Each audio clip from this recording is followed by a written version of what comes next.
here. Carter Beck. Here. Dorian Brown here. Marcia Montgomery. Here. Sam Matthews. Here. Julie Walling. Here. Sherry Richardson. Here. And welcome our visitors. Thank you. Hopefully everybody has had a chance to review the minutes from the March board meeting, the April marketing committee meeting, and the April executive committee meeting. I'll do a motion to approve those, like just one motion to approve all three. Is there a motion to approve all three of these minutes? Motion. Carter, does anyone second? I'll second. You know where it's at. I'll let Sherry second it. All in favor? Anyone opposed? Any public comments? All right. Then we will get to our reports, and we'll start with our regional reports. Yes, ma'am. Hi, everyone. Do I stand? No. Okay. My name is JoBeth Stewart. I work for the Red River Regional Library in Clarksville. Unfortunately, you have the fourth string tonight. Cecilia is away. Caitlin is away. We do not have an administrative assistant at this time. So, fourth string, like I said. So I brought everyone a copy of the library service agreement for you to review and read through. Cecilia, of course, is not here tonight, but if you have any questions or comments or concerns about that, please call her or send her an email. Our next training for our regional libraries will be on the 28th of May, 2 p.m. in the afternoon. It's called Professionalism in the Workplace.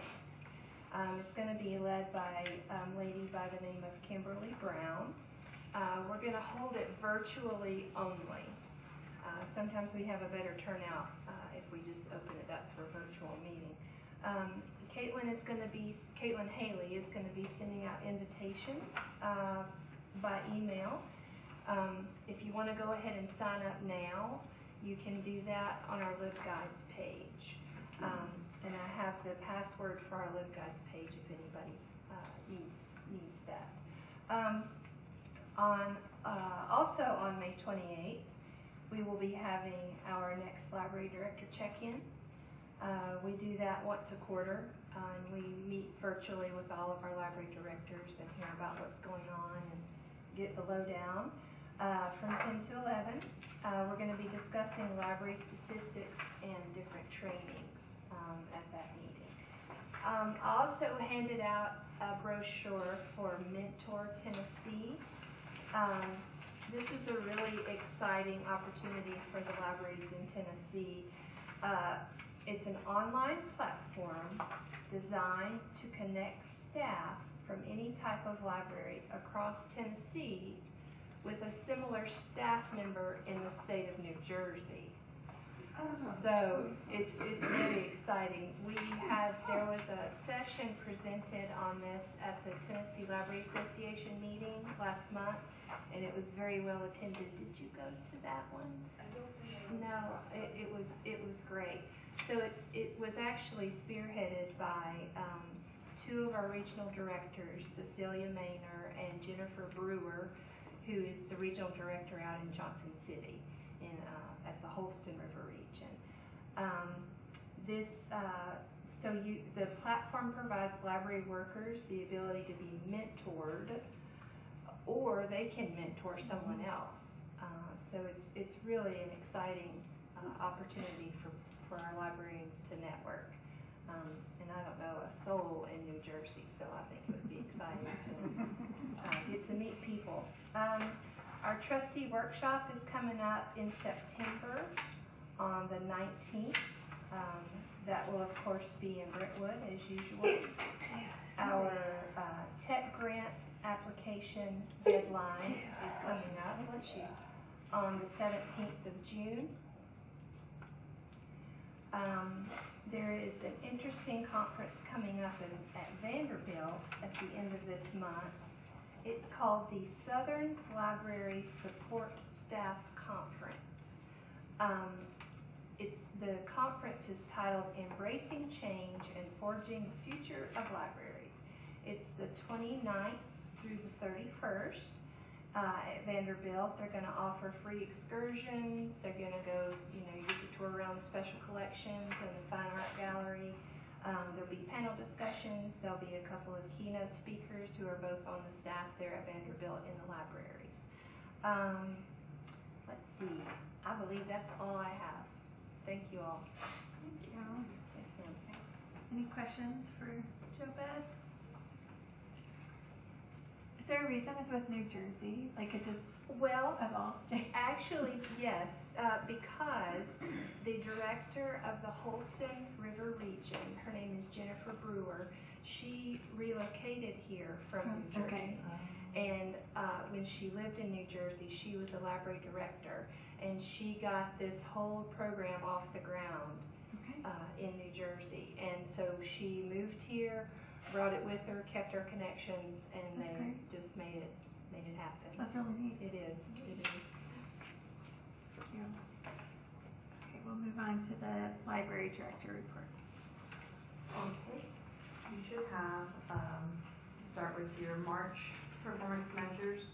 Just a few numbers I want to highlight. So if you look at the updated numbers, we had 416 updated members in March. I don't know 100% if that's from going fine free, but I do kind of suspect that might be that if people knew, oh, I can return items and update my card, I do think that possibly is the reason we had such a big increase in the number of people coming in and updating. Also, if you go down to the miscellaneous checkouts, you'll notice a new box, the adult kits. So we had added some of our OKRs to add adult education kind of kits. So we had just put those out. We had 3 checkouts in the month of March. Again, if you go down under the library visits, there's that asterisk there because our gate counts are down, our gates are still down, so I still don't have an accurate people count. We just have estimating a number based on previous numbers. And then on the back side, just kind of the same with as far as universal class, and canopies, they're kind of just watching those. Sometimes they pick up, sometimes they slow down a little bit, but don't think there's anything major that happened in March as far as any programs. So if there's no questions, we'll go on to April. And again, we look at the updated numbers. In April, it was a lot higher than it was in 2023. Now, one thing I will say, if you look at the materials added in April, that is just the number of physical items we added. We did add quite a bit of ebooks, and I emailed you out that list of ebooks, and that was not included in that number. If you guys want me to start including ebooks in our items added, I can do that there, or if you would prefer, I put a separate box for electronic items. I can, but you do get the list, so you'd have to let me know how you would prefer me to track electronic items. They're not tracked at all on here right now? No, right now, we don't track them at all. But you are sending us a list? I do send you the list, and I can track it, it's just ebooks are way more fluid in that Right. it has 26 checkouts and then you have to buy a new one. But then there's some that you get them for 2 years, there's some you get permanently. They're a whole different ballgame as far as the restrictions when you buy an ebook. Right. I think and I'm curious to hear other opinions, but because of the different variables, I feel like the list that you send is sufficient, but that's just one example. Well, like I said, it could just look like each year we're adding less because, I'm using the money that I would have added a physical item on those ebooks. Right. So that's why you might see over the course of years less items added, but it's because we have a different type of item that's being available. Yeah. I'm curious, do you track how much circulates to validate the cost of them? Althea? Within Overdrive, on our administrative side, we can see how many checkouts items do have, but it does depend on the licensing that we purchase it with. And so, for example, like we can purchase an ebook, and the ebook checks out exactly like a physical book. So we own one copy of it, one person can read it at a time, and we own it until, I guess, Overdrive burns. But it's ours forever. But then we have other ones where we only get access to that title for 12 months. And so if someone, you know, in that situation, it still checks out, you know, once per user, but in that case, we can have potentially 52 people check that one out, or less if they don't take the full 2 weeks with it. And then we have other items where you get 25 uses out of it. So someone can check it out, different patrons can check it out 25 times, and after that 25 times, we don't own it anymore, and we have to rebuy it. So that's where it becomes difficult for us to give you the number, because it could be that you can see, like, oh my gosh, they added so many things this time, and some of it might be you know, we're getting it for 25 checkouts, some of it might be stuff that we're purchasing and it's staying with us, and then the next month you would see, oh, they got nothing. Yeah, I don't know, Althea, do you know for example, on the items that are 25 checkouts and it's gone, can we still pull, like, who checked it out after it's gone? Yeah, it can be trickier to get those statistics, I feel like. I think that we still can see it, because what happens when those items that have those particular checkout limits on them, that we get notified that it's being weeded from our collection, and so it notifies us that we need to either purchase it again for continued use, or we need to stop. But we can pull those So statistics. you can pull who checked it out, or you I can't pull who, right? but I can pull how many checked it out. Like I said, Althea does more of that purchasing. She's done training with Joe Beth, and then you went to the training at the region on purchases for Overdrive as well. So she does more of that on the admin side. So like I said, it is trickier to get those numbers because of every ebook being different. I remember last meeting, Priscilla said she was going to talk to Overdrive and see if there was a way to simplify the reports, or... Like I said, they sent us information on how to run the report. I mean, I don't know if it's simplified in that each ebook is different. So I did get that information from Cecilia on how to run the reports. But yeah, I mean, I wouldn't say that it's simplified, but I better understand how to pull the reports and what information I need. So it's easier for me to get to that. But I feel like to try to just get to the simple answer of your question, they are checking out, or we wouldn't get those notifications that we have to rebuy it. Right.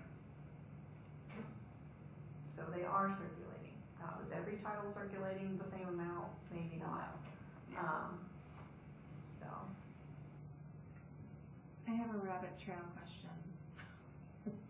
Of those 3 options that you just mentioned, like outright buying it for like a year or for a certain amount of uses, is it like you look at a book and you have those 3 choices to choose from, or is it just different publishers provide it different ways? Different publishers provide it different ways. And so it depends on the publisher, and it also, in some instances, depends on the book. So in some cases, I've seen like newer titles by popular authors. They don't want you to own that forever. They will give you an X amount of time, and those are the only options. Either, you know, you can use it for 2 years or 1 year, or you can have it for X amount of checkouts. But it's not the option to purchase it for us to keep. Interesting. So back to your original question. Yeah, so back to my question. Do you want a list of like how many we purchased that month, regardless of how it checks out? Do you just want to see how many we're purchasing? It wouldn't be a list of how many are for us to keep, or how many are 2 weeks, or 2 months, 2 years, or how many are 1 year. It would just be, we purchased X number of ebooks this month.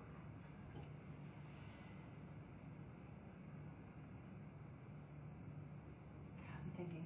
I saw you look at me. I don't think so, because with the emails that you currently send us, that's for us to be able to look at the titles, to verify. But with the ebook editions, I feel like that would just be an extra metric out I guess, an intent or a purpose, whereby if we don't know if we have them for forever, or like what the life cycle is of the book. So I guess I'm struggling with like what the purpose would be of just getting this is how many we added. So you can kind of track, it wouldn't be a full track, but you can see where I'm spending money.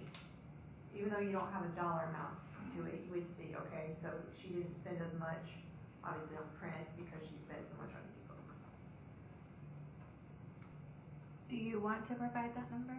I don't have to, but I do have to provide that list for the state requirement for you guys to see. So you are getting that list regardless. And so from that list, you can see, okay, we purchased, I forget, how many did we purchase, like 100 or something? 105. 105 this past month. Do you have like a ballpark in your mind, like quarterly even, like how many ebooks are read? You said read? Yeah, like that are checked out. So the other thing you have to remember Like with usage, Overdrive yeah. is that our patrons can check out state-owned books. So Ah. Althea can also run a report to see how many of our patrons have items on hold. And so if there is like one book that's a state-owned book, there's 50 of our patrons on hold for it, then if she purchases it, only our patrons can check it out. Clarksville, other libraries can't check it out. So it helps the whole wait time be lower for our patrons. So we can see quite a bit of how many people are like wanting items, waiting for items, requesting items. It just seems like a whole lot of work on your end. That isn't necessarily serving a purpose. For an inconclusive number. That's where I'm leaning to. You don't need to add it this year. Okay. If you guys want if that changes, we'll let you know. Okay. Yeah. Good question though. I feel like there's a lot for us to unpack in that world and find out. Okay, moving on to the miscellaneous checkouts. If you look, the adult kits, we had 12 checkouts in April, and then we just got museum passes out at the very last day of April, and we had one checkout, and then the next day rolled over to May, so you'll see more checkouts in May because they all went out like the next day. And we already had people go to the Country Music Hall of Fame. With the passes, they told us that it was super easy. They just gave them the pass, showed them the library card, they got in. They said if they didn't have the pass, it would have been over $90 for the whole family, and they would have been able to afford that. So they were very appreciative. So that's so exciting. yeah. One other museum you may want to inquire with is the Corvette Museum in Bowling Green. So we did reach out to them. Did you? Okay. And the issue with them, which I was a little disappointed, is that they would only sell us like 6 passes for the entire year. So once those 6 passes were used, we couldn't use them again. So like Country Music Hall of Fame, we get those passes for, I think, did they put a limit on theirs? In terms of like a time limit? Yeah. So we're just supposed to do a yearly check-in. Okay. So we do a yearly check-in with the Country Music Hall of Fame and make sure everything's still running smooth, and assuming it's running smooth, they'll renew us, and we just keep going. Yeah. So like the Hermitage was one I had to buy, and they said a year. It's a yearly subscription. The Lane Museum's a year. I'm assuming Parthenon will probably do kind of that yearly check-in as well. But like I said, it was kind of disappointing that they said, well, we'll give you 6 passes. Once they're used, they're used. And it was going to cost more than all the other museums. So I was, like, if I could buy those 6 passes and they could continually be used throughout the year, but they were like, no, it's one and done. And that was a bit disappointing. Yeah. We're still reaching out. I think Althea's going to try Chick-fil-A. Yep. Yep. Maybe, I don't know, Venture Science Center. I really want to try it. It's interesting because like the zoo has already said no. Some of them have already said no, and then we had one, the train museum up in Kentucky had said yes, and then when we got ready to order them, they were like, no, we're not doing this now, and we're trying to figure out why. So we're still talking with them. What is that in Bowling Green Museum there? Okay. It was neat to see the excitement on social media when it was posted about. I pulled it up. It's got 100 likes on Facebook. Like 28 people shared it, 29 people commented. So like much like, there's a lot of excitement. Well, I'm very excited too, because I know Stokes Brown and Clarksville have passes, and like the Lane Motor Museum, I wanted to buy two. So we have 2 kits, and she refused to sell me 2, because she said we sold 2 to Clarksville and 2 to Stokes Brown, and nobody has come visit. Oh, So now what people- museum is that? The Lane Motor Museum, so they have, antique cars. Okay. So it was interesting, because I know the passes have checked out at Stokes Brown, but the people have not actually used them to visit the museum. So I'm hoping that the people in our community, because at least I know one already, we used it and he liked it and turned it back in. So I'm Mhm. hoping people actually use the passes, so. Yeah, that's great. Let's see, I think that's kind of it on the front side. Back side, again, just kind of fancy, and universal class is still going pretty strong. We did, and I didn't break it down on here, but I had it in my other notes. So we did start our homeschool program in April. So we had 2 different ones, one for pre-K through 2nd and one through, of course, 3rd through 6th. Althea, did you attend both of them or just one of them? I attended one of them, the one for the younger children. But I heard that they really enjoyed it. We had a high attendance, so. Yeah, and I think like 22 people total, so I think probably like 12 kids and maybe 10 adults, or maybe a little higher. We had more kids than Okay. adults. I mean, probably close to like 16 kids. Okay, so, and then we, like I said, it went pretty well and positive feedback, and we have another session last week for May, so I'll have those numbers, next time we meet. Any questions then about programs, numbers, before I go on to just kind of my overall review?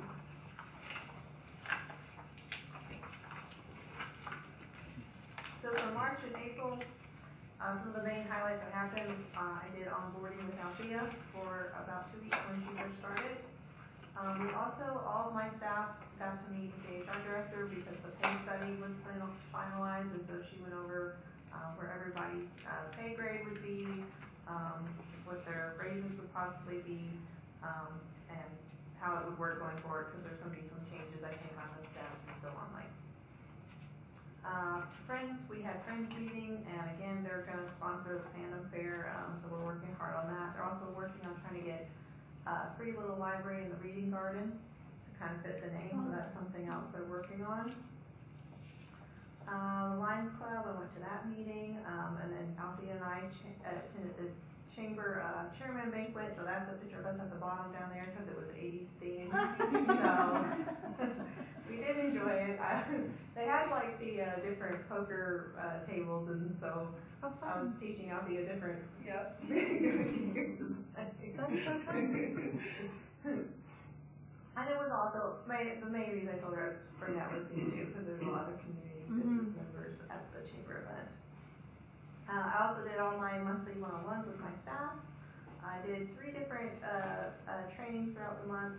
Those 2 months, so I did the time management one that the regional director, or regional library put on, an EQ class, and then my AI training. So I did think I sent out the link today, if you didn't see it, just a link with the PowerPoint presentation I made. So if you didn't get to attend it, you can go through the PowerPoint. There's links on the PowerPoint. I would recommend clicking on them and watching different things, since that's kind of what I pulled up for examples for my staff. And if you have questions, if you let me know, I can definitely talk to you further about it. The budget retreat, so that was with the city, where we presented our CFP request. Of course, there was the marketing executive committee, which they will talk about. And then fandom fair, lots of updates with that. So we have quite a lot of vendors registered. The vendor registration closes Saturday. I might have to turn some away, because I don't know if we're going to have enough space, because we've had that many people apply. I'm going to actually have to go out and measure out each section to know, do I have to turn some of them away. Wow. Yeah, so it's a lot. The other thing we've really been doing is Tiffany and some of the other staff were trying to make like kind of videos for our social media. So in a way, like commercials or reels or things like that. And we know we had done in the past paid ads on Facebook. But we were looking back at last year's, paid ads, and the number of views were not any higher than what we're getting now with some of our, like, views for our free views with just the About Us pages.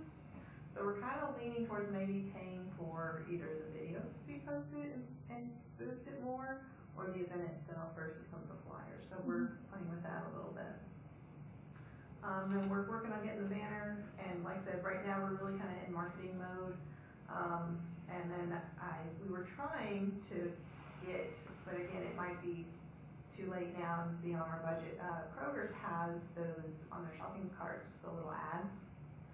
And we were hoping maybe we could get our ads on the Kroger shopping cart, but we just can't get a hold of anybody. So that might have to be postponed to next year, so. Are you gonna, sorry. I was just wondering if you're closing the street again? Yes, we will be closing College Street, just because parking will be across the street in the field and people have to walk across. Do you have any idea why you've had, it sounds like you've had more vendors apply this year. Do you have any idea why? Well, I do think Tiffany really posted it hard on social media, like I said, I think there was lots of shares on different individual group pages on Facebook. So, and then Riette stories. As a vendor, they're very cheap spots. Yeah. I've paid 50 or more, and yours are not. So that is another Yeah. thing as far as Well, fundraising and goes. it's interesting I mean, because how I much thought, is I thought One you time. did $15. Yeah. From crafts, if you're selling merchandise or food, it's 20. Okay. I think Doreen said last year that her daughter did really, really well, Yeah. which was surprising because some vendors don't do well, and I think it's just because of, there's a lot of kids. Mm-hmm. And so depending on if parents don't want to spend money because they're already buying food and everything else, Yeah. that's why we keep the cost low to try to get those vendors. And like I said, some have done really well and said, yeah, we make a lot of money, and then some are like, I did okay, so. I mean, you sell one thing, you've made your $15 back. Yeah. I mean, it's Yeah. way, yeah. I mean, I think you could raise it a little, potentially, but not too much. If we keep increasing our attendance, Yeah. then I think, yeah, we could definitely look at that. And especially if we're gonna have like that much, competition to get a spot, Yeah. then we might have to. Great. And then updates on the gates. So the gates, should hopefully be installed right after Memorial Day. So that week, the 28th, I believe. So we're just waiting for them to arrive. And then library activities, we also got our new furniture in for, so up there, that picture you'll see, that's the two-person desk, that was part of the CIP project, and the other one is Althea's office, we got new furniture for hers as well, and we're ordering the new chairs, for all the desks as well. Caitlin from the region came and did a training for the staff, and Julie attended that one as well, on the different roles of the board, the friends, and, the library director. We went Find Free, we discussed that, and I will say, I will touch a little bit more on Find Free. So last year, we had 92 items, that were lost, that were returned. That was for the whole of 2023. And so, yes, up to today, actually, I ran it today, we have had, since January to today, 86 lost items returned. So that would have been a total of $1,949 that I did not have to spend replacing those books because people brought them back. So I do think that was probably because it's going Find Free. That's great. Yeah. And then again, we got the museum passes out, educational kits for adults. We did a CLA conference where we closed the library for the day, and we all went up there and took the senior van. Althea was nice enough to drive for us. We only went for one day, so that might be why we missed that one training. I bet it was Thursday. But we all enjoyed it, and I sat with all my staff, talked with them about what they learned. We did the homeschool program. Althea did the 2 different training on ordering for the region, and then we did a food drive. So even though, in the past the food drive was attached to the fine, Right. so this time it wasn't. It was just, hey, we're just doing a food drive. You don't get anything from it, but we still managed to fill up a barrel. which was pretty good because normally when we had it attached to fines, we still only filled up one barrel. Okay. So we were very pleased that the community came out for that, so. Okay, ours, we'll look at those real fast. A few of those highlights, we've got a lot of things have increased in the number of percentages that we've reached since it's further into the quarter. So like, I will mention though on like the, 1.1C, the park story time, the only reason we're at 33% is because we've only had one and we'll hold more down the road. Same with you go down to 1.2A, the adult educational classes, we've held one, we're holding another one in May. So as those get held, then that percentage will go up. The 1.2B though, that was the adult educational kids. I put 220% because we were supposed to add 10 and we ended up adding 22. So we did more than we had originally tried. If you look at 1.2C, the summer reading internship, Althea has all that posted, and I think she had 4 apply, which is kind of the goal. Hopefully. I got another application. Someone walked in with an application as I was walking out to come down here. So, hopefully next week she'll set up interviews and we'll get at least 4. If we get more than 4, that's okay. We'll just have more than 100%. And then the 1.3A, the purchase 4,000 worth of ebooks. Like I said, we're kind of halfway. Althea did a big purchase, and then actually I could add to that a little bit because I did go ahead and purchase Comics Plus, which is a database of all graphic novels online. So I feel like that kind of counts as your ebook purchases as well, and we get that for a year, and it has over 27,000 titles. So it's actually better than trying to buy out all those on their own. And the nice thing with Comics Plus is that when you download the app, you can download the app for just the kids version, the teens, or all access. So if parents don't want their kids accessing older items, they can download just the app for the kids, and then they can be sure that what they're reading is age appropriate.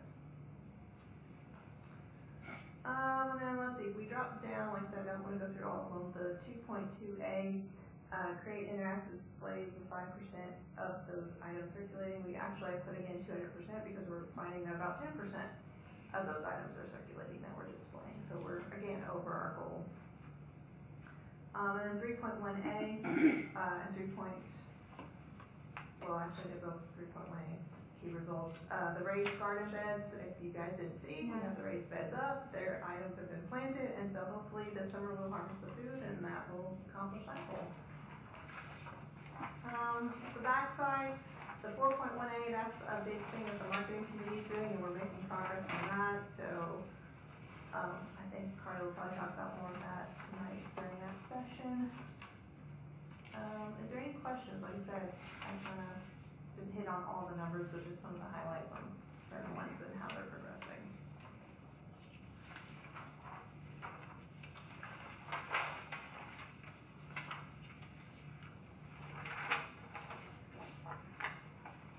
Okay. The next thing I have is the state standards. So the 23, 24, these are kind of the ones we have left that we haven't met. A lot of them are going to come off in July. And I will say I'm not going to be here in July. Althea will be running this meeting, so she'll have a lot to go over. And then Katie also will not be here in July because this is her last board meeting. She's rolling off the board. Yeah, so Carly will have to run the meeting as the vice chair. But yeah, so like I said, a lot of those items on there we review annually, and we review them at the July meeting. Now the 2 I highlighted in yellow, I was looking at them and we're all on track to complete those off the staff bars, just they have a little bit more time to get it done. So any questions? Will 15 be marked off when the Patriot Survey is completed in June? Yes, that one will be as well.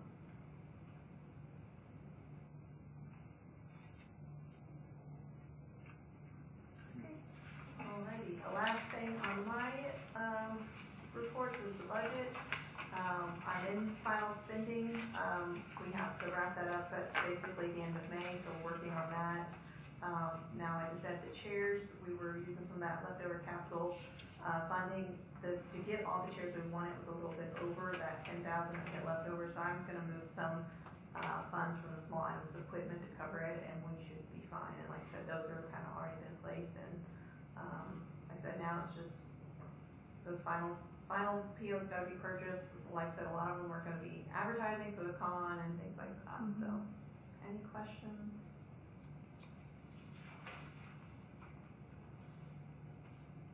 No, that's all of my report.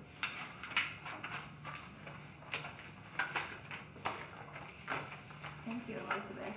I think a couple committees were busy since we last met. The executive committee met with Elizabeth in April. Let me find my notes. One moment. Marketing. There it is. The executive committee has decided that they will regularly meet on the months that the board does not meet, so every other month. One of the things that we'll be doing in that meeting is going over Elizabeth's goals and professional development, and she's checking in with us on that.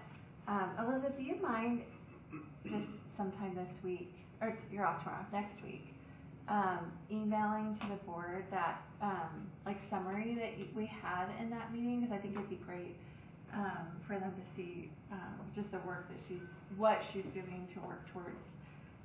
You want the actual report, the typed up report? No, I could picture it in my head. It said professional development. It had like 4 kind of different colors. Yeah, that's the report. Yes. Yes, okay. I'm a visual person. I just think it'd be helpful to see.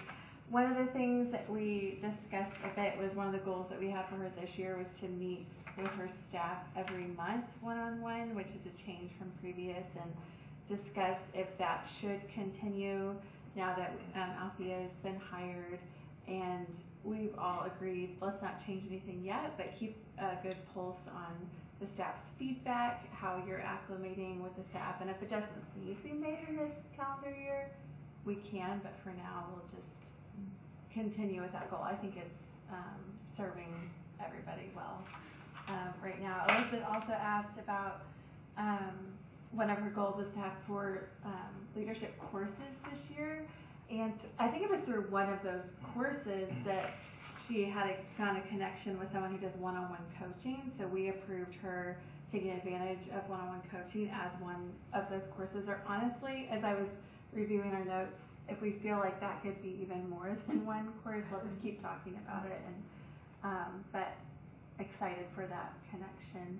Did you have anything that you wanted to share with the board as far as like a key progress that you've made on your goals so far this year? Yeah, because I do have 2 sets, obviously the goals and then the professional Yeah. development. So like I said, one of the key ones was the AI, that was a big one, and that was that 15-hour course. So it was a very long course, and I did have to submit so much coursework to get that certificate completion. And then like I said, I didn't have to make the presentation, but I wanted to make that presentation to share with the staff, just because there was AI training at the TLA session, but it was more academic focused.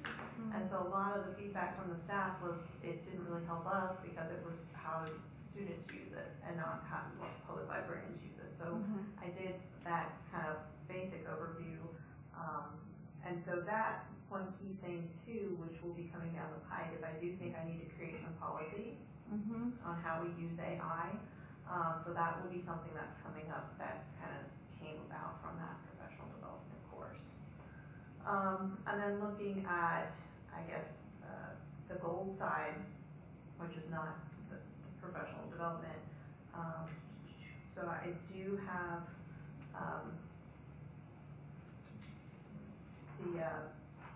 the networking.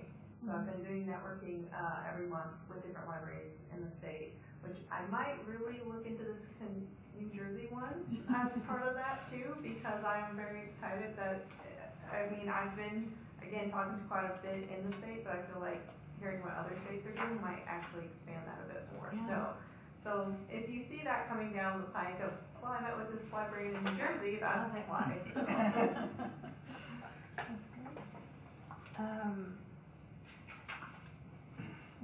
One of the things that the executive committee is working on this year is evaluating the director evaluation process.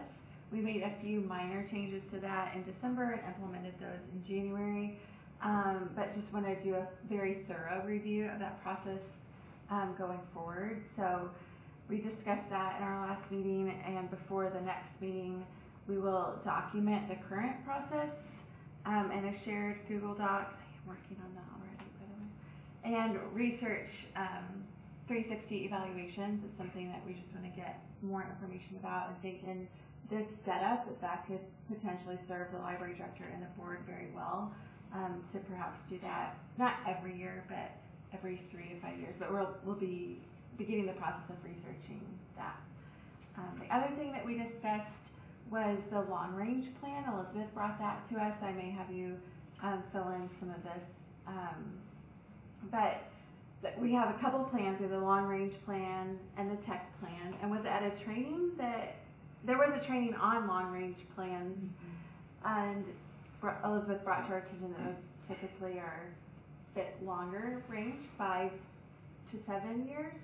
And the suggestion of involving more than just the board or library director in that process, but potentially involving patrons, key community members, like business members, and that's just something that we wanted to discuss tonight. Do you want to color that in any more? Yeah, I mean,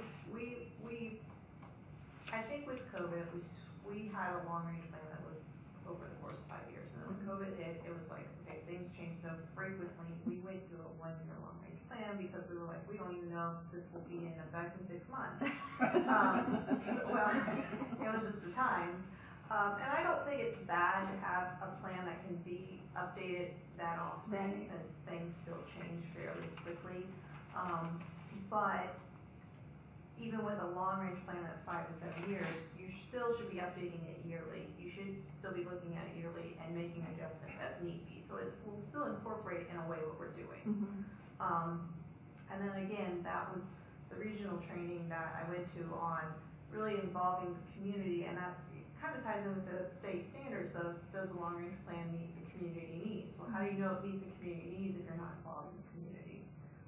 So we had some discussion at the executive committee on whether we would do just maybe 1 or 2 like kind of town hall meetings where the general public would be invited, or whether we appoint a special call or special committee, because the chair can appoint special committees and appoint people that aren't on the board. So we have different options on how we would want to go about creating that. And again, that's a year-long process, so it wouldn't be done by this year. Right. We would probably just kind of continue with our OKR setup for now. For the following year, but if we wanted to involve the community and go that route, that's an option. We don't have to, we can stick with the way we have it, but I think more libraries are getting back to that long-range plan setup now that COVID has kind of gone away. Yeah. Did you have anything else to add from our discussion about that? So we're just, in the works are what we're doing. Long-range plan, so that's something that we're going to be actively working on collectively as an executive committee. So that's exciting. Yeah. Great. And the finance and budget committee did not meet. The marketing committee. So marketing committee, we're having a lot of fun because in less than a month is our fandom fair. It's going to be, last year was a tremendous amount of fun, and this year's going to be even more fun. So we were going over some of the items for fandom fair, talking about vendor registrations, like Elizabeth already mentioned, but then we went into some little details about which vendors have already said yes, which are we waiting on, which ones have said no. One thing that we really need are going to be volunteers. So as of the meeting, we only have 4 registered volunteers. Elizabeth has a target of 24, so well below our target. So I think we are up to 9. 9? Okay. Today, Perfect. but we've made a little bit of So, progress. but we've got less than a month now until the fair. So if anyone knows any able-bodied, maybe, or anyone that might be willing to assist with the setup, the cleanup, and then also the running of the Fandom Fair. That's going to be tremendously helpful in making sure that it's a success for being able to count the number of people that are attending, but then also to be able to help with any kind of questions that people might have, because there's going to be a lot of people this year, if it's anything like we had last year. How are you recruiting volunteers? We have two different ways they can sign up, either through Sign Up Genius or a Google Doc. And we post it mostly the Google Doc on our social media. The Sign Up Genius was through the schools because I think they preferred that. I know Robertson County has posted it on their social media. But when I say Robertson County, I mean Robertson County Schools have posted it on their social media. Doreen, did you say that? I don't think the county's posted it. The Robertson County School, Okay. Heritage, they did. Oh, okay. Yeah, Okay. but I don't know the Southern County side, do you know how they send it out to the kids? I just know for individual groups. I don't know about countywide. I've never done that. Note to self. I Okay. know. The Boy Scout groups, I think Yeah. they asked about volunteer work, so you might want to reach out to them. I know they have projects they have to do to get credit for. Yeah, I posted it to TN Promise as a volunteer opportunity, and included the Google Doc, and then I also today went through and messaged all of the guidance counselors for all of the schools I had previously sent information to about our summer internship, and also provided them the link as well. So I've also tried to follow up and send more people the same thing. But I did see, because I have a parent, pull it up on the Robertson County Heritage Facebook page. They have a pet talk. There's a picture. Yes, and I don't follow it anymore because I don't have a child there anymore. And they update it every day. Yeah. And it's the announcements that they make in the commons area before breakfast to the students, and then they post it every day. So I know Robertson County posted it. So that's something that we're working on, are getting more volunteers to be able to assist with the successful Fandom Fair. Also looking at props for the escape rooms, parking logistics, and then also marketing. Now the two other projects that the marketing committee is working on is going to be a patron survey as well as a marketing plan. So as the patron survey, that all of us are working together in a Google Doc to be able to create a survey to ask our community patrons what are their wants and needs from the White House Public Library. And that is almost complete. We saw the example, it's already up on SurveyMonkey. Hasn't been published yet, but it is up on SurveyMonkey to be able to look at, and I think it looks great from a mobile and desktop view. So that's really exciting, and we were able to look at suggestions for which one should be multiple multiple selection versus which one should be a single choice answer. So that's going to be some really great data that we're going to be able to get from patrons at the Fandom Fair. So we're going to be a lot of people there. So that's going to be a great opportunity to be able to ask people what do they want out of the White House Public Library. The last part was the marketing plan. So the committee has been reviewing several different marketing plans from libraries, single libraries, but as well as like city libraries, and then like counties from all across the country. And we're going to be compiling that and building our own marketing plan. And we're going to be using Google Doc again for that one. But we're going to be working on that after Fandom Fair. So really, our focus right now is Fandom Fair, patron survey, and then marketing plan. Any questions about what marketing committee is doing? And two more things. We also have, I think, a 360 photo booth now for the Fandom Fair, so it does like a full 360 of you. And then we're having the catio come. They're bringing kittens, and you can play with the kittens in our special cat room. I do have a question. Sorry. Go ahead. How are you making it available to the participants at Fandom Fair? Are you going to have like a laptop kiosk or? So we're going to have QR codes. QR Okay. codes, and the idea is to, when we hand out maps of where the different vendors are placed, on there's going to be a QR code, but also placed around the Fandom Fair will be just regular 8.5 by 11 signs with a QR code that patrons can just scan with their phone. We can also have a website link as well, so that way if they want to take a picture, they might not feel comfortable doing a QR code, they can take a picture with it and go to that website on their phone or desktop later And that's how we're going to be able to survey as many people as possible at Fandom Fair. Plus, I think we're going to do a social media And newsletter. and Yeah, newsletter. we got quite a few, I think, of the homeschoolers completely in it from the newsletter, so. And then once the period of time ends for the survey, we'll be able to do some like statistical tests to see the confidence level of early late respondents, and that way we can say we are fully confident in these responses, and then we'll be able to use that as marketing committee to say, okay, how can we improve the patron experience? That's everything. All right. Is there any unfinished, policy review? Okay. Any unfinished business? New business? Well, I motion to adjourn this meeting. Second. All in favor? Some early adjournment. I know, we got done